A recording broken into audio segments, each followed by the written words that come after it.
So good evening, everyone. I think some of you might know each other. I have a feeling. Welcome to the Athenaeum and to the launch of Michael's latest novel, The Lost Letters from Martha's Vineyard.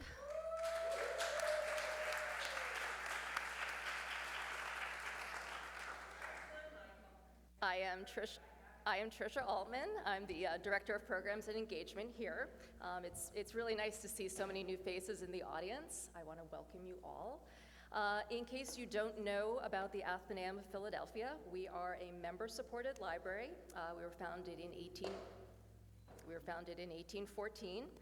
In addition to our circulating collection, which our members enjoy, we also are known for our architectural archives, which are open for researchers, our National Historic Landmark building, and our exhibitions in our gallery and our programs, all of which are open to the public. If you enjoy events like this one, if you like books, if you like film, music, architecture, engaging conversation, this is the place for you. Consider becoming a member. We'd love to have you join us. So my pledge break is over. Let's get on with the show.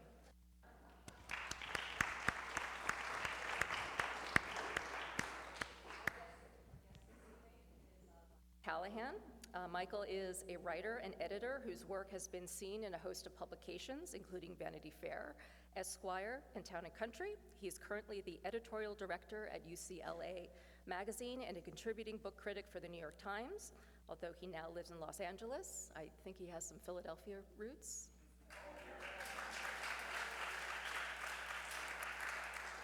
He graduated from Temple University and later taught there and served as the executive editor of Philadelphia Magazine. Lost Letters, which was published by HarperCollins just a couple weeks ago, is his third novel, and I've read it and it's excellent. So thank you. Michael is in conversation this evening with Ronnie Polaneczky, an award-winning journalist and a longtime columnist in the Philadelphia Inquirer.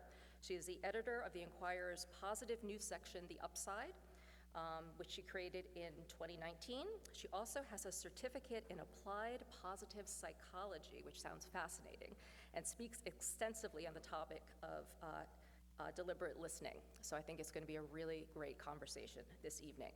So please turn off your cell phones, and Ronnie and Michael, the stage is all yours. Great. Thank you.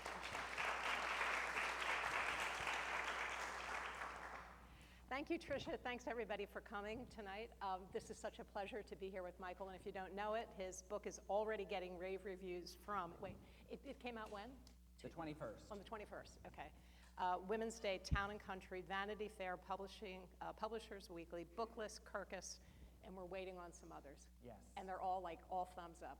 Yes. They're all about it. So far, so good. So far, so good. So far, so good. Okay, so really quickly, I met Michael 35 years ago. I gave him his first job in magazines. I was the editor at Atlantic City, and Michael applied for a job. His clips were from the Inquirer, and I thought, okay, it's going to be sort of newspapery. No, they were not. These were the clips of someone who could tell a story, and hired him, and we've been friends since. Yes. So anyway, so that's just wanted to throw that in there. Let's just get right to it. How did you come up with the story? And do you want to give like a real quick synopsis just for people, just like whatever's on the back cover? Yeah, so the story is about an actress in Hollywood in 1959 who is sort of, reaching the pinnacle of her career, or about to reach the pinnacle of her career. She's been nominated for an Oscar, and then she vanishes overnight and is never heard from again. And then the story, this is the first book I've ever written that has a dual timeline, where it takes place in the past and the present. And in the present, there's a woman in New York who is packing up, I should say, her grandmother's house in Rye, New York. Her grandmother has just died. The grandmother raised her and her sister after their parents died suddenly when they were children. And she discovers this box of souvenirs and discovers that her grandmother was, in fact, this actress. And then says, like, WTF? Like, what happened? So, and then goes on this journey to find out what happened, and then the book flashes back, and you find out what happened. So and then the stories meet at the end. Right. So the dual timeline follows the young actress and what happened to her. Right. And then follows the granddaughter, Kit, as Right. she discovers along the Right, way. exactly. Okay. All right. How did you come up with this idea? I belonged to a writing colony on Martha's Vineyard called the Martha's Vineyard Writers Residency, which sounds very fancy, and sort of was. And then I was there writing my second novel in 2016, finishing my second novel. And then Martha's Vineyard, really great place if you've been there. It's a very archetypal Cape Cod. It's really beautiful. And so I was there, and I was saying, wow, I wonder what, because I'm all about mid-century. That's what I write about, the era I love. And so that's what and I thought, I wonder what this place was like in mid-century. I bet you this, and I started just to dabble in some research, and I thought, boy, this is the kind of place you could just disappear to. You could just chuck it all and come here and just be that. And I thought, well, what if you did that? What if you disappeared and came here? And that was sort of the genesis of it. And then I thought, well, what would make you disappear and do? And then it was this thread that kept getting pulled. It was 2 in the morning. I was in my bed at the writing colony, and I thought, I've got to start to write this down or I'll never remember it. So I got up and turned on the light. And I was sort of grumpy about it because I just thought, I wish I would remember this. And then I wrote it down, and that was the beginning. Yeah. But it didn't become a book right away. It took like 5 years from that initial idea. Because, Okay. Tell us about that. It doesn't normally take that long to write, but this was tough because I'd never done a dual timeline book. I couldn't get it to work. The research took long, and then it wasn't coming together, and I kept dropping it. I was like, I'm not going to do this. I'm going to do something else. And then I would pick it up again, and it was off and on, and finally I called my agent, and I said, okay, look, I've got about a third of this done. I've got the outline done, but I sort of hate this book. And so I don't really want to finish it. But HarperCollins, which was my publisher, and they had to write a first look of anything I wrote. So I said, can we just send it in to them? They'll pass, because I just didn't believe in the book. And then even my agent was like, yeah, they're probably going to pass. And I said, then I can decide whether I'm going to finish it and try to sell it or just cut bait. So she said, okay. So she sends it to them. I don't hear anything for a week or two. How much did you have done at this point? I had a third written. A third, okay. A rough third. A rough third, okay. And then she calls me like 2 weeks later, and she said, they're bidding. And I said, oh, okay. So then I'm like, okay, what are they bidding, like $500? Like, what are they bidding? So I said, what's the number? She tells me the number. I'm like, I said, God, we should probably take that. And she was like, oh, you're taking it. Start writing. And she hung up the phone. I was like, well, I immediately formed a writing group and said, okay, I got to get moving here. Okay, so that's my next question is you hated the book. Mm-hmm. They came back. They had enough money that you thought, oh, guess I'm going to have to love this Yeah. book. Did that loosen up whatever writer's block nonsense had been going on that kept you from liking it? I mean, because you and I, and half the people in this room are journalists, and we work on deadline. Deadlines are important. Right. Without one, it's hard. Can't and do it, so, yeah. with the deadline, like, okay, here's your contract. The manuscript is due this date, and if you don't, then you give back the advance. And Right. I'm like, well, I don't really want to do that. So I formed a writing group, some of whom are here. How did you find them? How Yes. did you find your writers I group? put out a call. I was still living in Philly, and I just put out a call to people I knew in the writing community and said, hey, I'm forming a writing group. If you know anybody who wants to work on books or short stories, let me know. And then people referred people. And so I formed what I called the Philly Boys Writing Group. And it was me and Malcolm Burnley and Dave Williams, who are in the back there. And then Jordan Heil came on later. And then my friend Cheryl Della Pietra. We had to sort of alter the name a little when she came in. But yeah, we were the group. Joseph Earl Thomas, who couldn't be here, but he is, if you haven't read his memoir, Sink, it's amazing. And he was part of it too. And how did that group help you? Because when you're part of a writing group, there's a quid pro quo. There's we all agree to hand in something, and then we all agree that we're going to read each other's work and critique it and everything, and it keeps you honest, and it keeps you accountable. And what really it does is that people give different feedback, people respond to different things, but occasionally you get a couple people who will then all say the same thing. Like they'll all say, you know what, she wouldn't say that. Or you know what, I hate her here. And then you're like, okay. My first book, I had a different writing group in New York, and I had moved from New York to Philadelphia right before I was finishing the ending. And so I sent them the ending. And then I'll never forget this. I was at Philadelphia Magazine. I was working at Philly Mag at the time. And I'm on a conference call with them. This is pre-Zoom. And they have the ending. I'm like, okay, what did you think? And there's dead silence. And they said, we're not letting you end the book this way. This is awful. Wow. And I was like, okay, tell me how you really feel. So, I thought, all right, and we talked about it, and then I thought, yeah, okay. And which book was this? This was Searching for Grace Kelly. Searching for Grace and, Kelly, okay. So I just thought, and I took it. I was like, all right, you know what I mean? They felt so strongly about it, and they had been on that whole journey with me. I mean, they had been on the whole ride with me. Right. And so I just thought, if they feel this strongly about it, then they're seeing something I'm not seeing, which is why you have a writing group in the first place. Right. So in your group, it seems like everybody's, the genres that they worked in were all very, very different. Yes. And you come in writing, as you call it, the girls and pearls Yes. genre. So Yeah. how did that work? I mean, if you have other people doing memoirs or histories, and now they're Yes. going to write about this actress who vanishes and Yes. she scoots off. Joseph was writing this very gritty, working on a novel which comes out this summer called God Bless You, Otis Spunkenmeyer, which is about this very African-American anti-hero in West Philly, and it's very gritty and earthy.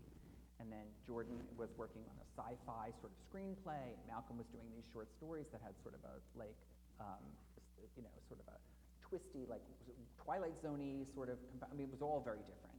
But if you are a really avid reader, Okay. I think you can critique, you can just, I've reviewed a ton of books for the Times that are not things I would normally read, but I Okay. think if you can be a good critical thinker and reader, you can sort of bring that to the table, no matter what it is. Yeah. Your books are all set in like mid-century America, urban. What is it about that era that is so compelling to you?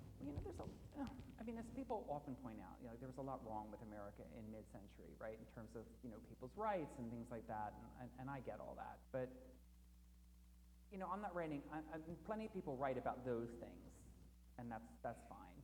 But I am writing beach literature, and I don't apologize for it. I'm writing something you bring on an airplane or you bring to the beach, because I love to read on the beach, and I don't want to read Kafka. No, I don't. So, I read Elle and Hildebrand.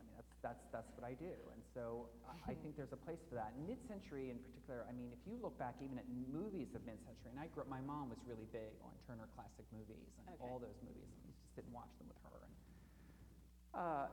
there was such great style Right. in those days.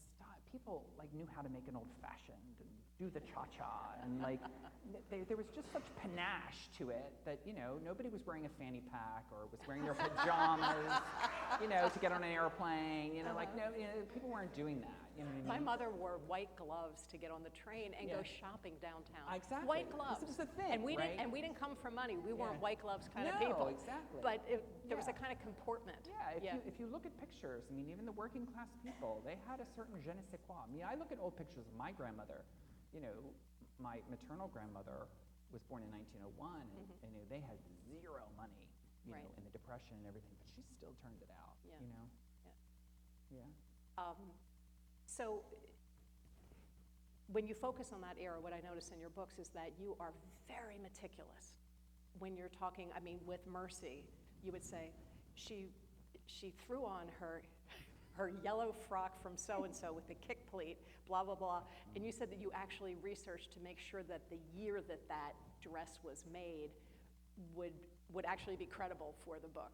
Yeah. So how do you go about doing all of that? Because it is so meticulous, and I have to say, when I read especially the flashbacks, it just has this really vintage, authentic feel to it. You can feel also kind of the quietness of no cell phones, the quietness of no faxes, the quietness of just conversation and people having to run home to see if somebody called, and there's no machine. And you really evoke that, and it almost becomes its own character. Yeah. Do you think about that? Oh when you yeah, get all into- the time, Do you? because that's, I think, part of the allure, other than the style quotient, obviously, is the fact that if you write about mid-century, then you don't have these crutches like cell phones and stuff to lean on. You don't have technology. And so in this book, for example, Mercy misses messages, and like there's misconnections, and people in the book, she's renting this summer cottage, she doesn't even have a phone, Right, you know? right. So people leave notes and things, it's all very, sort of Jane Eyre, but like it's, but it feeds the narrative, Right. because with that, I mean, I'm able to build, I think, you guys will determine, a lot of drama and stuff like that. Right. And it just, I think, adds something to the narrative that way, that you just don't have those crutches to lean on. But to write historical fiction of any sort of period, you've got to love research, you've got to be an archivist, you've Right. got to love a good dusty archive. Right. And I do, I always have.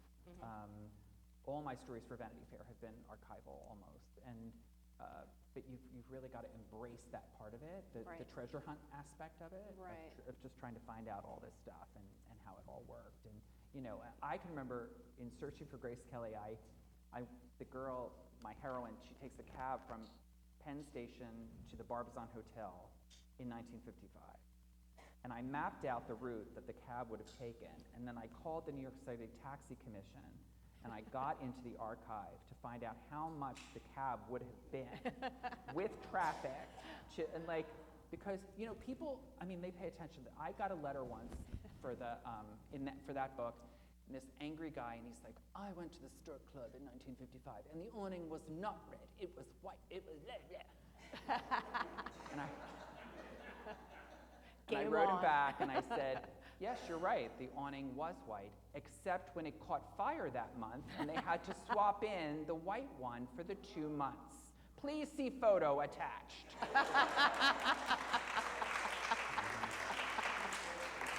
Don't mess with Texas, right? Like, no. Wow.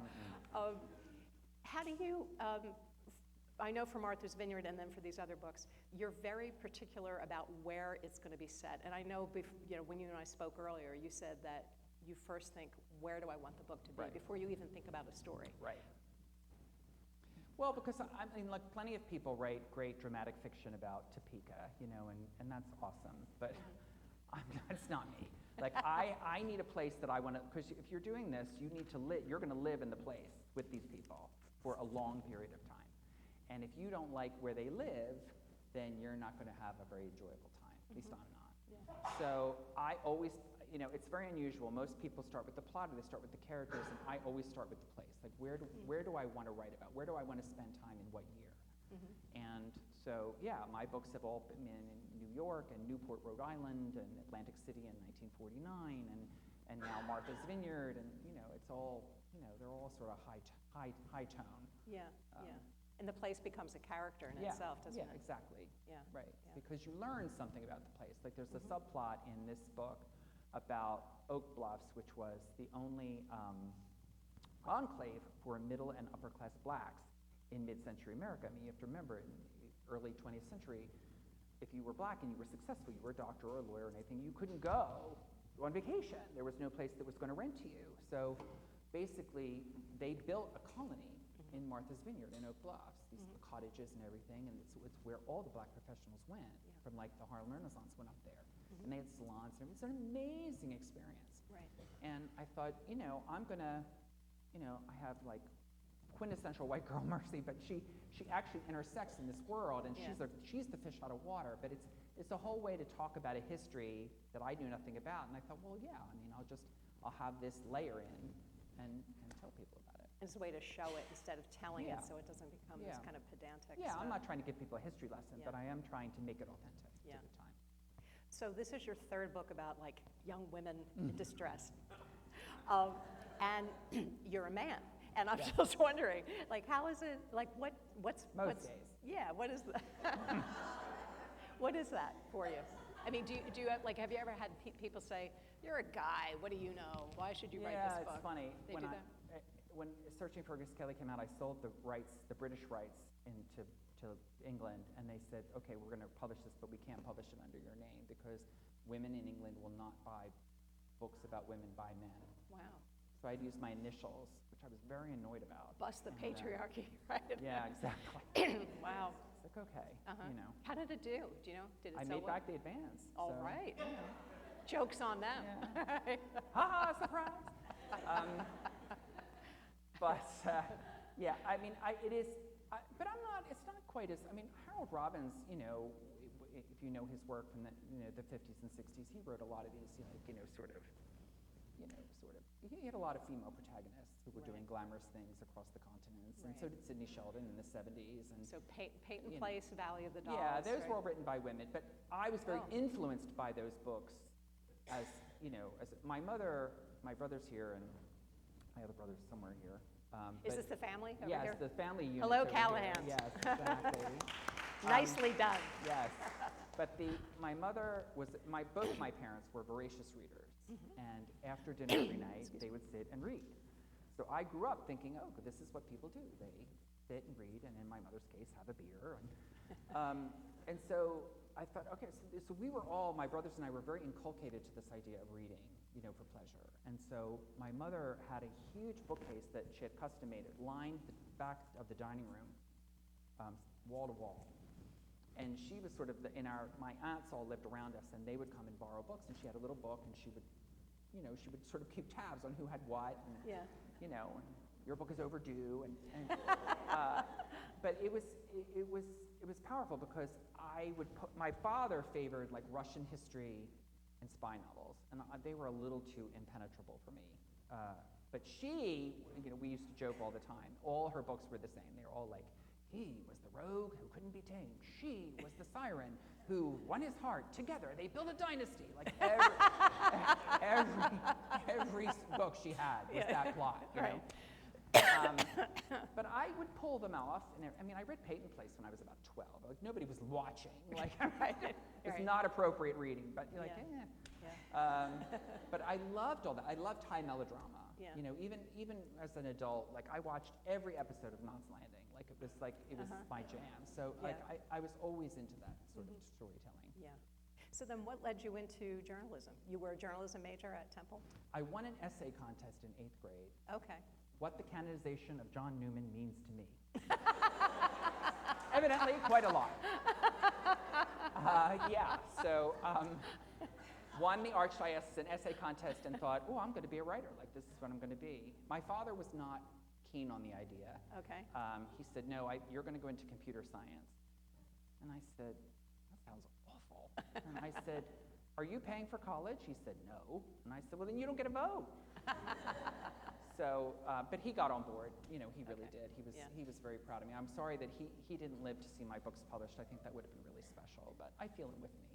You know, So when you got into journalism, did you, like, what was that phase of your life like? Like, were you just, did you start out, like, I know that you did some time at the Esquire, you had an internship there, I think, and then you did some other things. So how did you eventually get into doing this sort of, your very niche kind of stuff in more high-toned kind of society magazines? Well, like a lot of writers, I started out at a community newspaper, and then, I mean, you hired me as a magazine writer, and then I went up and did that for a while, and then I moved to Boston, and then to New York, and then did a whole East Coast loop, and then, you know, gradually got into national magazines and doing longer form stuff. But the real turning point came, I had been fired, and so and then my friend Jonathan Van Meter, who you knew, we all worked in Atlantic City together, who's a really big fancy writer, and he had published a book about the 500 Club in Atlantic City. And Anna Wintour, the editor of Vogue, threw his book party. Yes, Lisa was there. And so, she'll back me up here, like, the most intimidating thing is to go to a party at Anna Wintour's house. Like, what do you wear to the editor of Vogue's house? Miranda Priestley's house, right? Like, I'm like, wow. So we all sweated it out. We got there. There is a point to this story. We got there, and she's at the door, greeting everyone in her very warm Anna manner. And I swear to God, I'm not making this up. She looks at me and she says, hello, and she looks at me like, no way. You know. I was wearing like Ralph Lauren. I was in something, like, it didn't matter. Anyway, at that party, I bumped into an editor I had known casually through other editors, who was then a contributing editor of Vanity Fair. Her name was Vicky Ward. She was British. And I literally met her at the punch bowl. and I hadn't seen her in forever. And she said to me, well, what are you doing? Like, you don't want to say, well, I just got bounced. But I said, well, I'm freelancing and whatever. And she said, you should write for Vanity Fair. And I was like, oh, why didn't I think of that? So she said, I'm going to introduce you to my editor. I said, okay. And people say that kind of thing, but you don't think they're going to do it. I didn't know her that well. Yeah. But she did it. Okay. She did. She made an e-intro between me and the editor, David Friend. And he said, oh, query me, pitch me the story. So I pitched him a couple stories, and he didn't take it. He's like, yeah, these aren't quite right. And I thought, I've been an editor long enough to know that if you're a new writer and you're pitching and you get turned down, then you sort of have one more bite of the apple to get it right. And then they're going to write you off as somebody who doesn't know what they do. So I was like, okay, I have one more chance here. So I waited a year to find the right perfect story to do for them that I thought they could not turn down. And it was 2005, and I thought, okay, I'm going to look for an anniversary of some sort in 2006. What happened 50 years ago, 25 years ago? So I look into all this, I look into 1956, and Peyton Place was published in 1956. And okay, it's the 50th anniversary of Peyton Place, the first great dirty book. You know what I mean? Changed American publishing. And the backstory of the author, Grace Matthias, was incredible, and nobody had written this story. I looked everywhere, nobody had written it. And I was like, here it is. This is a Vanity Fair story. And I pitched it. And it's funny because David came back to me and he's like, this is a great idea, but I'm sure somebody's done it. I said, no, believe me, they haven't. And he said, well, he wanted to check, but he did. And he came to me, you're right, nobody's done it, you should do it. And that was it. Wow. And that was really the beginning, because then I got to write these great historical retrospectives about glamorous things that had happened in the past for them. And that was sort of how all of this, my first book was an outgrowth of a Vanity Fair story I did in 2010. Ah, I see. So with your stuff, I get it now. With Town and Country, She's quick. I have notes. So you were sort of already doing this. So that it just seems that In a nonfiction way. I was just going to say, but it seems like the fiction is sort of a natural outcropping of that. Yeah, well, what happened, I wrote the Barbizon story in 2010. It was about the Barbizon Hotel for Women, which is this very glamorous place that women lived in mid-century. And it was really big, and I got a lot of interest in movies, and I sold the movie rights to that like 5 times. It was crazy. And they never made it, but like whatever. And Jane Distal was a woman I had interviewed she had lived in the Barbizon. She was a very big literary agent in New York. And so after the story came out, she called me and she said, hey, do you have representation? And I was like, no, because that's for fancy people. And she said, we should have lunch. So we did. And she said, I think you should write a book about the Barbizon. And I said, that's a good magazine story. I don't think there's enough for a nonfiction book. Right. She said, well, maybe you should write fiction. And I said, well, I've never written fiction. And she said, well, neither had Faulkner, and he figured it out. And I was like, okay. So I said, all right, let me think about it. So I came up with an idea about these 3 girls who live in the Barbizon. It was very like the best of everything and that kind of genre. And I gave her the outline. She said, yeah, you should start writing this. But when you write your first novel, you have to write the whole thing, basically on spec. I mean, you have to write the whole thing and then hope you sell it. And there is a chance that you write the whole thing and nobody buys it, and I had written a book like that, and I had not really tried to sell it because it was terrible. But I just wanted to prove that I could actually do it. Yeah. So I said to her, okay, I'm going to try to write this book, but I'm going to send you a couple chapters at a time, and if it's really terrible, I need you to tell me so I stop so I don't waste my time, because I don't know if this is going to be any good. So I did, and then she said, keep going, and then I guess I was halfway through, and she said, okay, stop with, finish the book. Right. And let me know when you're done. So I did, and there is nothing more nerve-wracking than when you finish and you turn it in, and she had a couple notes, and I fixed it, and then she went to sell it. She said, all right. Because the first thing that happens is that you get all the no's, right? So then I'm getting these constant emails. Simon & Schuster said no. Random House said no. Penguin said no. I was like, great. Okay. That's special. And now I'm thinking, I can't believe I've spent 2 years on this book and for nothing. So I finally called her back and I said, okay, listen, I don't want a call or an email, any more no's. I only want to hear from you if it's good news. She said, all right. So 2 weeks go by, I hear nothing. And I am ready to yeah. I went to lunch with Lisa DiPaolo, who is sitting here, at Rouge, or Park, one of them, and it was good. And then I'm walking back to Philly Mag from the lunch, and my phone rings, and it's her, and it's Jane on the phone. And she's not going to bother you. And she's not going to, and I'm like, this better not be a fake out. So I sat down in Rittenhouse Square, and I said, okay, Jane, what's going on? And she said, well, you're going to be published. No way. Ah! Wow. I have so many more questions, but I think people here might too, and I'm watching the clock because Yes. Michael has to sign books in the other room. We've got wine and nibbles. Yes, and I don't want to bore Does anybody everybody have to death. questions? Lisa? Two. Of course she does. Of course she does. I'm sorry? Who fired you? I got fired at Marie Claire. Yeah, I did. But I was one of 11, so I mean, it was a little easier to take because there was a whole bloodbath. No, Leslie. We'll talk. Yeah. Yeah, yeah.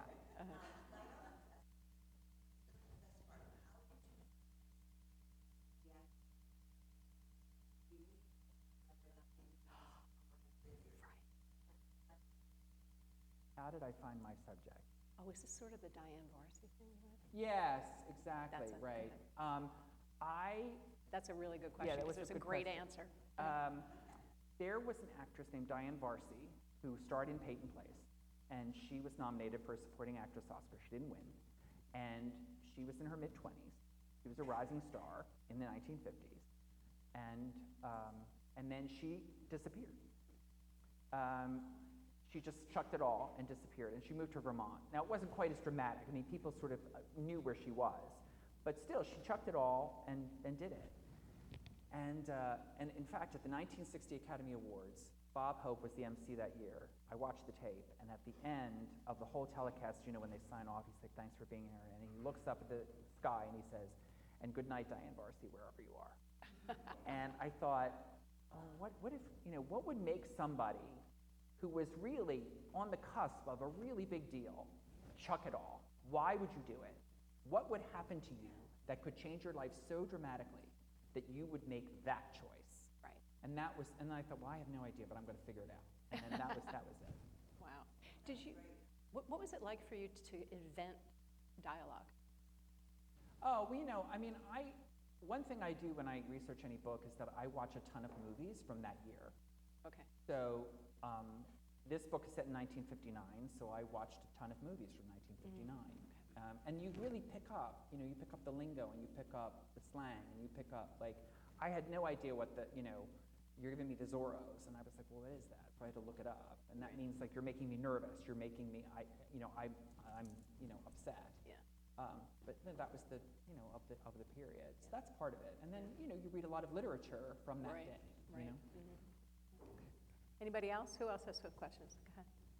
You have this writers club, but the last writers on this book, which is back here, who gets credit for the novel? Hopefully I do.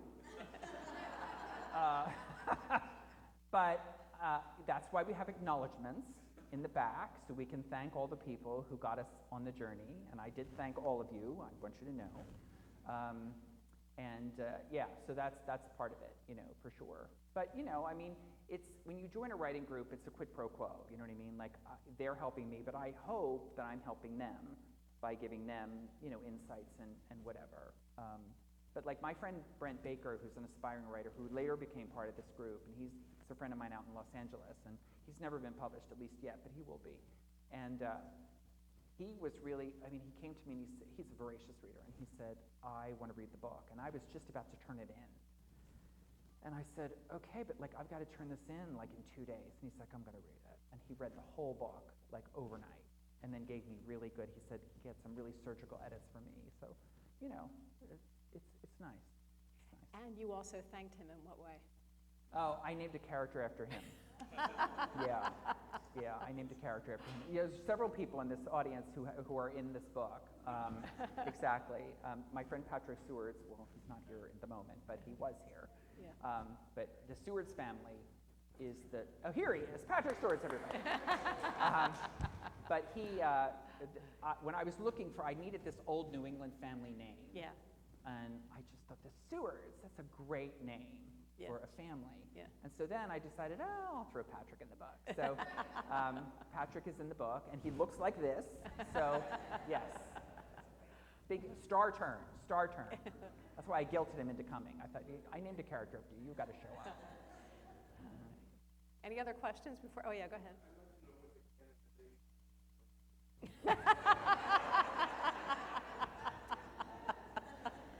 Okay, so here's the deal about that, honestly.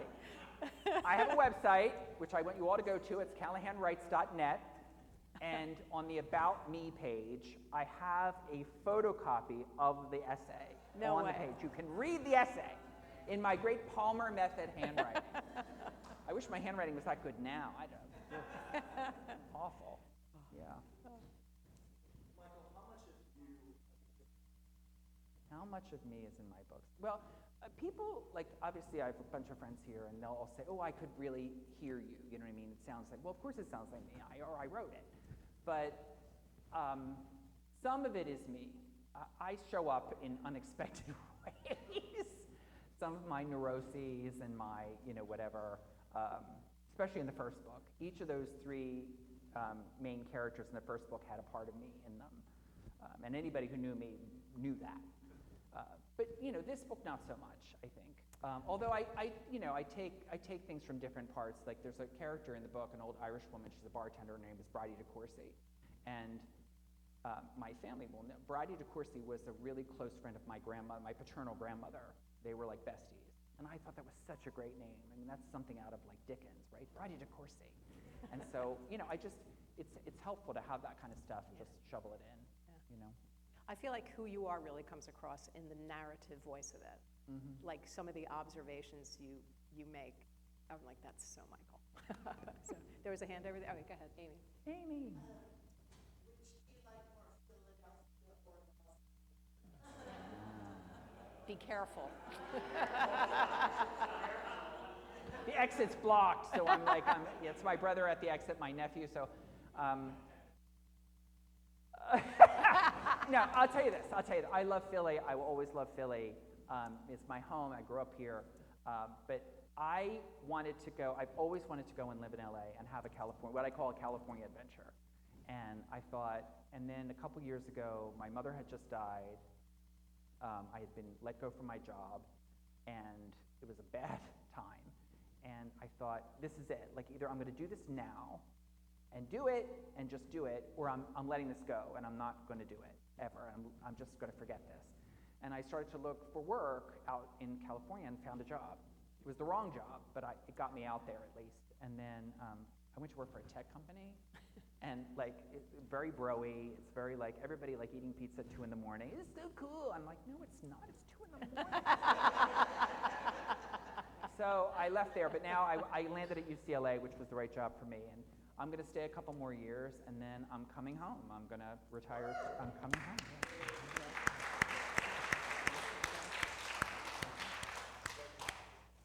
So, as a writer, how many hours a night do you write? Tell us, what's the life of a writer?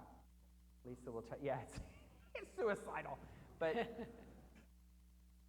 I will say this: to me, my friend Piper Kerman, who wrote Orange is the New Black, and she gave me great advice once. And she said, you can't fix what doesn't exist. And which is, I find a lot of writers end up torturing themselves unnecessarily because they write a chapter, they write a couple pages, and then they keep going back and fixing and fixing and fixing and fixing. And yes, I'm looking at Lisa to follow. And then, it just I can't do that. I keep going, and even if it's a mess, I'll write in there, Michael, this is a mess, fix this later. And then I'll just keep going. But it's a one-way street for me. And the way I've been able to do it is that I write, when I'm taking on a project, once the research is done, which takes a long time, then once I'm ready to okay, I'm writing, it's 500 words a day. 500 words a day. And no TV, at night or no pleasure stuff until I write the 500 words. That's it. And then you write, it's a slow way to go, but it's 3,500 words a week. That's 35,000 words in 10 weeks. Yeah. And okay, that's a third of a book. So and then if I get on a big roll and I write 1,500 words one day and I'm really in it, then I banked 2 days. And then I'm like, okay, next Thursday and Friday, I'm not writing. I'm going to go do something else. But I stick to that. And that's how you do it. That's how I do it anyway. Because it just is too intimidating otherwise to write 90,000 words. It's just... It's so practical. Yeah. And doable. 500 Yeah. feels doable. 500 is 2 pages. Yeah. 2 pages is not a lot. You know what I mean? Any of you could write 2 pages. And the 2 pages may not be great, but something in there is the nugget of exactly. something. But yeah. I have to have an outline. These writers who write without outlines, I can't, I have no idea how that happens, because I can't do that. It's insane to me to write without an outline. I have to know how it ends. The Miss America book, I wrote the ending first. Wow. And then worked that way, but yeah, I have to know. You ready to sign some books? I'm ready to sign some books. Okay. Thank you all for coming.